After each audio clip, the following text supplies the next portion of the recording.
This is a popular policy, 60+% support.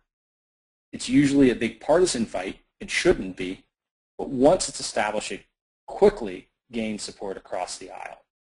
And over time, for instance, in Florida with this automatically expanding program, in about 15 years, over a third of students in this state could be covered by tax credits. That's without any changes at all to the program.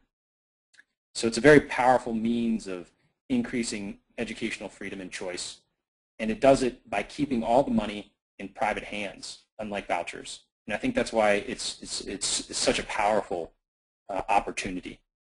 I would love to be a resource to any and all of you in terms of information, policy advice, or explanation of things that might not have been clear. I have many more resources, and you can find all of our material at cato.org if you look under my name or Andrew Colson's name or Neil McCluskey. We have a great deal of material for you. One that might be helpful in really hitting home the financial concerns regarding public schools is a paper that I put out last year and a short video related to it called They Spend What? And this reviews what some of the biggest school districts across the country say they spend and what they actually do spend. For instance, Washington, D.C. says they spend $17,500 per student per year. It's a lot of money. They actually spend $28,000. This is not unusual, not surprisingly, but it is something that I think makes people take notice. People are very willing to spend what it takes to educate children effectively. They just aren't terribly aware of how much we really are spending and how little we're getting for it. So I think there's a huge opportunity even for people who aren't quite as concerned about state of education or liberty in this country to be convinced on the grounds of these other issues. Thank you again. I really appreciate the time, and would love to talk to each and every one of you about any of your additional concerns. Thank you, Adam. Does anyone have a question for Adam? You can either type the question in or click the little hand next to your name, and we'll get you one at a time. Anyone? Matt says the link on the slide is broken. Just copy and paste it, Matt. It'll work that way. Okay, let me unmute Matthew.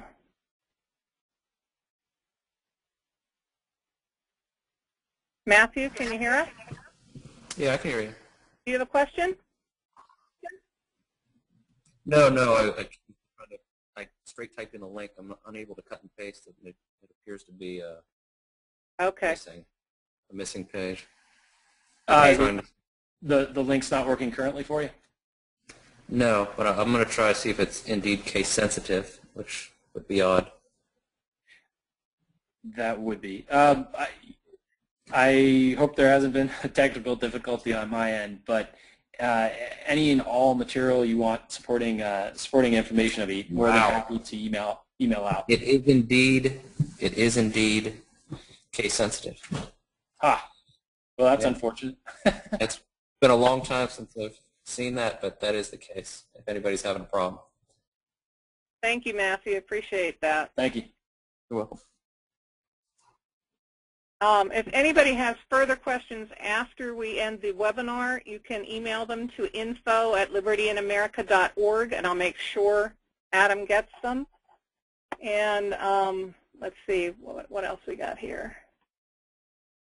Bear with me.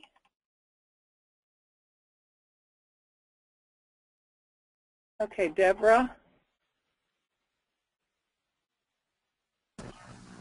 Deborah, can you hear us? Okay, I don't think she can talk. Let me see if I can read her. Who is in charge or in control of this program?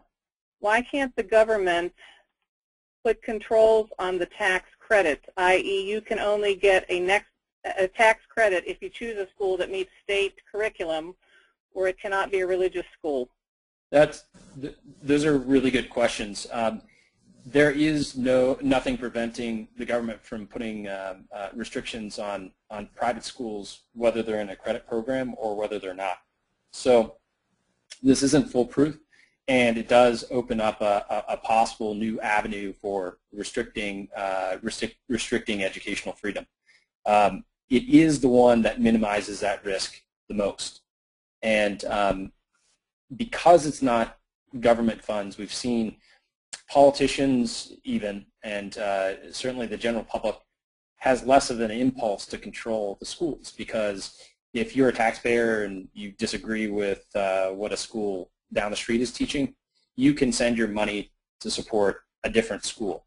And so that absence of compulsion, that absence of using public dollars, means that people don't have a very good argument for controlling it and feel much less of an impulse to do that as well.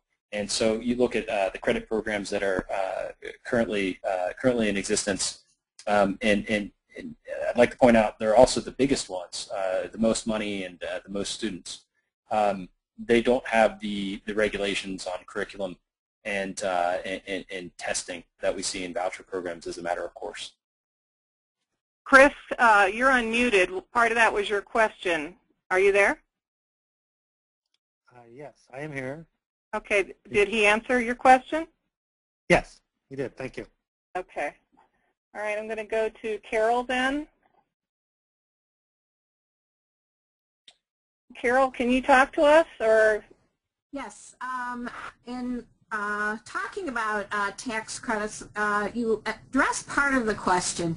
The question always comes back at me that tax credits, in fact, does reduce the amount of taxes that are actually collected, so therefore could affect the funding of public schools. So how do you respond to that? It's true. If there's more actually being claimed per student in credits, then the state saves, then it's going to have a net drain. And that's really a math problem, and that's why I think it's really important to keep it revenue neutral. For the state, that's a potential problem.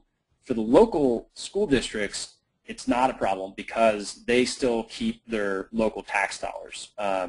Because of state constitutions, it's difficult to tap property taxes, not impossible, but difficult. So really we're talking about state taxes.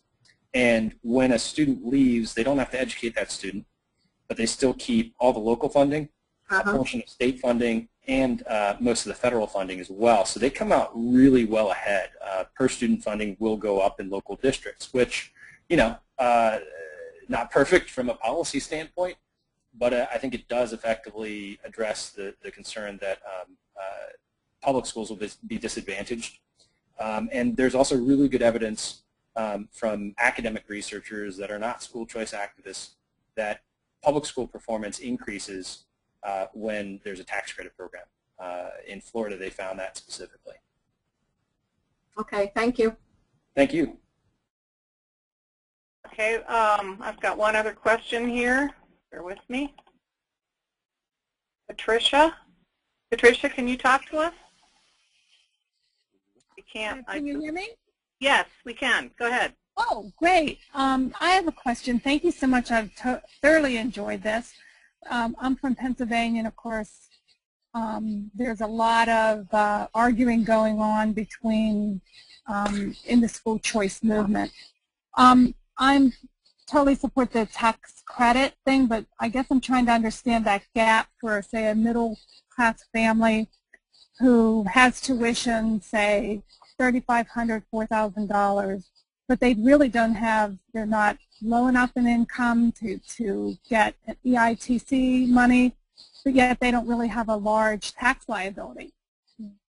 What would happen to somebody like that? Thank you. Yeah, it's a good question, and it's one of the reasons I think it's so important to have personal use and donation tax credits. So you would first use, say, that $1,000, and then you could apply to a scholarship organization. And I would like to see a program that doesn't have hard income limits on people who can get scholarship money. Okay. So you're saying no income limit? Well, not a hard income limit, and I think a good way to do it, work with it, is say you have a tax liability of $1,000, and you can put a cap on the amount of credit funds that a student can use, say $4,000. Okay. And what you could say is basically you can get in scholarship funds $4,000 minus your tax liability. So if your tax liability is $1,000, you can get $3,000, and so in that way you allow a seamless transition from low income into higher income, and make sure that families aren't left in a gap there, which is a big problem for middle class families that Right. might not quite poor enough to qualify for a hard income limit.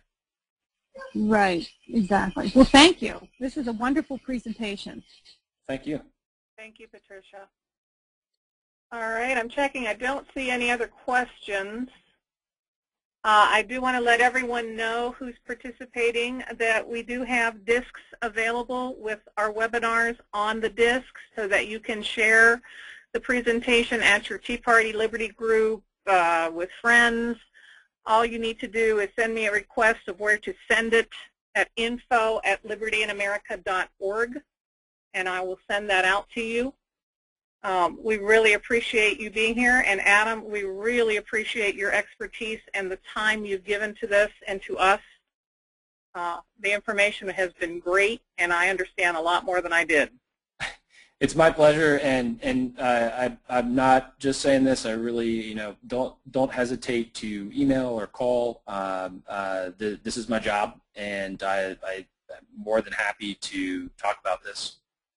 Yeah, and if you need Adam and you can't figure out how to get in touch with him, he is, of course, at cato.org, but you can always email us, and I will get you hooked up with Adam.